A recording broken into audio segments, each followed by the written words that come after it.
देखे में लागत बहुते बेचारा चढ़ल जवानी देखी डालता बेचारा देखे में लागत बहुते बेचारा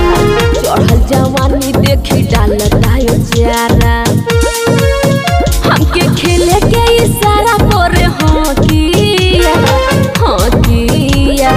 कच से दबा के मारे आँखिया हईनी सादावा के बेटा हरे सखिया कच से दबा के मारे आँखिया हईनी सादावा के बेटा हरे सखिया अब का करी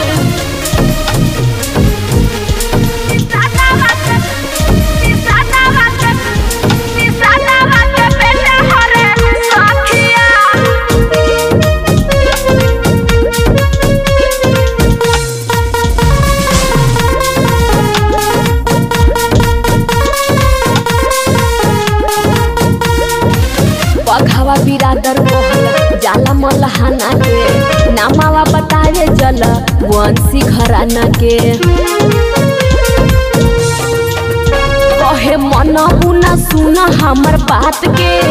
कहाँ जैबू कब अबू औकात पे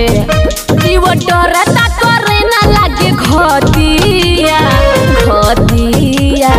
कच से दबा के मारे आँखिया हईनी सादावा के बेटा हरे सखिया कच से दबा के मारे आँखिया हईनी सादावा के बेटा हरे सखिया आई हो दादा बड़ी मुसीबत में फंस गई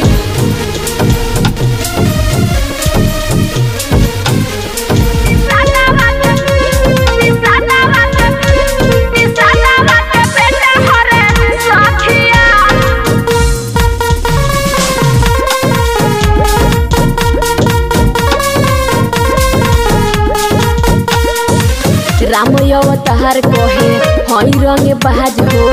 केहुओ के साथे नहीं कोई दागबाज हो गोली तान के खड़ा रहेला रोज हो हार गईनी गई देनी पर पोज हो रोज रोज के धरौले बाटे लतिया